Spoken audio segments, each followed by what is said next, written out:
and welcome to the 11th video of the ParkLogic videos series. I'm Tim and this is Michael. We're up to 11. Did you enjoy that 10th, Tim? Oh, I certainly enjoyed it. I enjoyed watching it, I enjoyed making it, I enjoyed everything that came with the 10th video. It was great. It was fantastic. So, can I just say... If we don't say so ourselves. I just want to say thank you very, very much to all those people who have liked that video. Let me tell you, it's meant a lot to the ParkLogic team. Yeah. It really has. They were so nervous about doing the video and everything, because normally these guys prefer to be typing on keyboards and that sort of stuff. So we pushed them in front of the camera, you know. Exactly. We got the hot lights right on them. Let me tell you, that's not something that I think they appreciated that much. But you know what? It's really good to get that feedback, isn't it? Yeah, it's been good. Yeah, and so I've appreciated that. So for all of you who've sent some positive comments and everything, of us trying to give you a glimpse into parts of the different ParkLogic team and that sort of stuff, that we're trying to let you know that, hey, we're humans on the other side of the fence, we're domainers, and we want to do the best we can for you. Yeah, that's exactly right. Anyway, moving on. 11th video. We are back in the lounge room once again. Absolutely. The title of the 11th video is the marketplace, or the ideal sales platform. Yeah, that's a really good one, isn't it? Yeah. Yeah, because a lot of people out there in domaining land, what they want to be able to do is sell their domains. Yeah. Yeah. So this is tackling the whole issue around how do you move a domain from your own portfolio into someone else's portfolio or something like that and get some money for that transaction. Exactly. Yeah, I don't know about you, but I like getting money for those transactions, but I also like getting the most money. But, you know what I found? What? Too many domainers out there can be a little bit greedy. They can be? Yeah, they can be, Tim. And they're greedy because they say, this particular domain, it's worth at least $10,000. Okay. But the realities are that it's not. Okay. Like, you think a domain typically, like, I remember I met a domainer, he said, I don't sell for anything less than $200,000. And I'm thinking, well, okay, well, that's an interesting strategy. It's one you may want to have. But let's imagine you've got like 10,000 domains. You're saying, I'm not going to sell anything less than $200,000. That means you're valuing your portfolio like $2 billion or something crazy like that. Your portfolio sounds like it would have a superiority complex. That's correct. Absolutely. So the thing to think about with domains and the marketplace is, the thing I always say to domain owners, get your domains and say, these are the ones which are actually a high value, say single word generic domain name. And here's the great unwashed of domains, which are like stock items. I'm a small business and I'm thinking, I've got a great idea for a business. I need to get a domain name. I'm not going to pay $10,000 or 20 or 30 or 50,000, $200,000. Just because someone got there first. Correct. What I'm going to do is I'm going to say, well, I'll just go to the other domain and I may pay $1,000 for it. That's what I'm going to do. Why? Because I want that domain. Exactly. Yeah. And you know what? Let's imagine you've got, I don't know. Let's imagine you've got a couple thousand domains, and you sell them for $1,000 a shot. The last time I did the rapid mathematics, that's $2 million. Yeah. That's a good outcome. So the thing to think about is this: how do I increase my stock turn? See, a lot. If you go to the general store, what they quite often talk about, Tim, is they say, "All right, I've got a whole lot of inventory, and I turn 1% of this stock per year."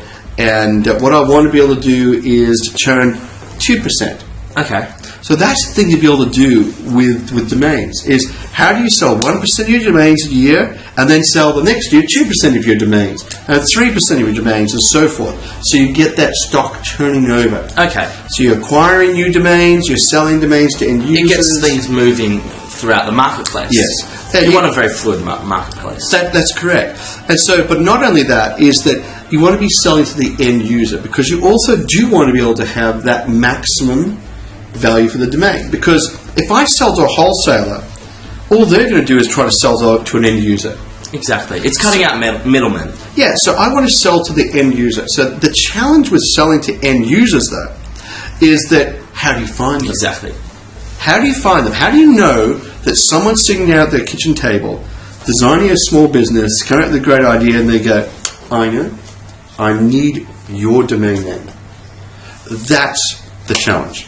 Okay. Yeah, so this challenge has been solved by a number of different players, in the marketplace. And one of the things they do to solve the problem is saying, okay, where do small businesses go to be able to buy domain names? They say they go to registrars like GoDaddy and so forth. And so they essentially have created marketplaces at those location points.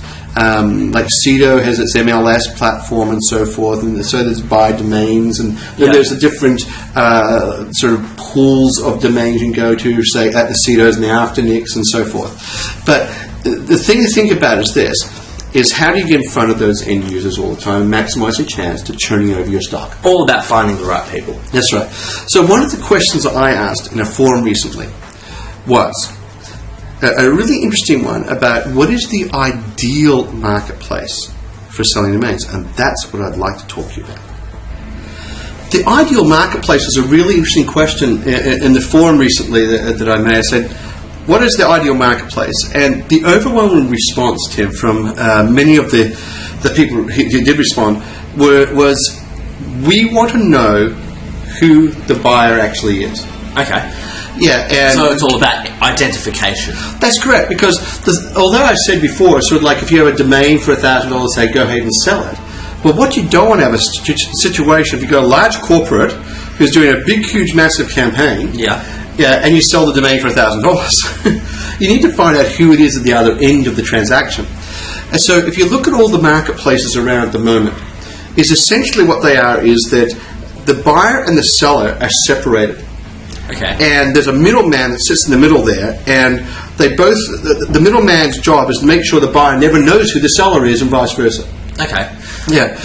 Which is a bit silly, really. But isn't that kind of almost a kind of characteristic of the internet, is that you do have a degree of anonymity? Yeah, you do have that, but the problem is, though, in the domain marketplaces, if you know who the buyer is, you can make a better decision of how much to sell for. Okay, so let me explain. Let me explain what happened with ParkLogic. I scratched my head, I must admit, with version 1 of our marketplace, and I said, okay, why don't we not get between the buyer and the seller? Okay. I don't care whether they swap phone numbers, for that matter.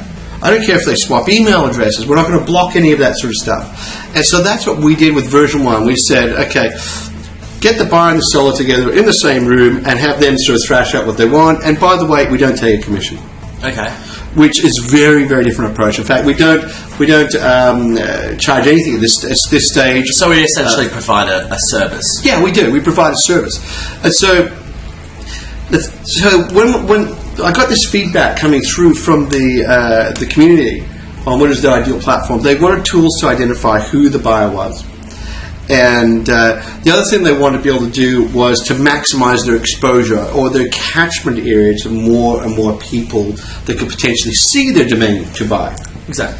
Yeah, so we've taken a lot of this information on board now, and we're going to be working shortly on version 2 of the marketplace, and we get all that information together, put it down, and then just getting feedback. Like, I must admit, I'm pretty simple with business. Okay. It's basically listen to what customers want, find out what it is, develop it, then give it to them. Exactly. Yeah, it's not a difficult thing.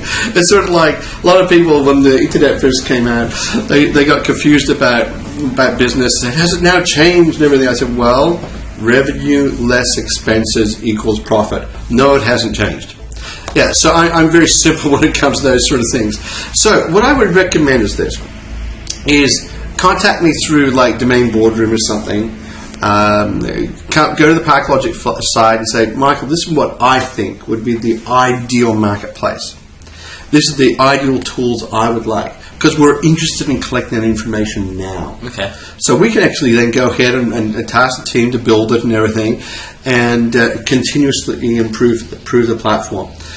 Yeah, but I think that the premise we're always coming from, Tim, is do not get between the buyer and the seller. Okay. And have it so both parties can know each other intimately, and there can be a fair value for the price of the domain. Okay. Why would you said that in building out the new marketplace that you weren't thinking of charging a commission, you were essentially providing a service. What led you to make this decision? That's an interesting one. Like, the thing that I wrestled with this, let's imagine someone sells a domain for $100,000. Yeah. All we've done, we put a system together that that brought the buyers and the sellers together. Why should we get $10,000 out of that transaction? That's the thing I really wrestled with.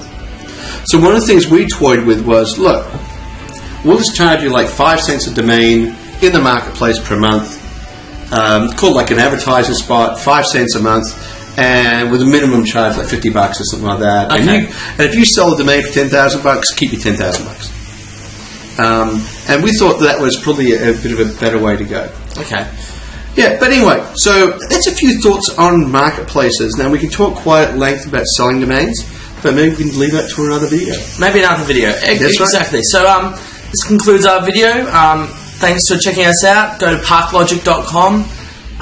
Like us, comment. Everything's great. Yep. And we'll see you around next time. Look forward to seeing you guys. See you later. Bye. Bye.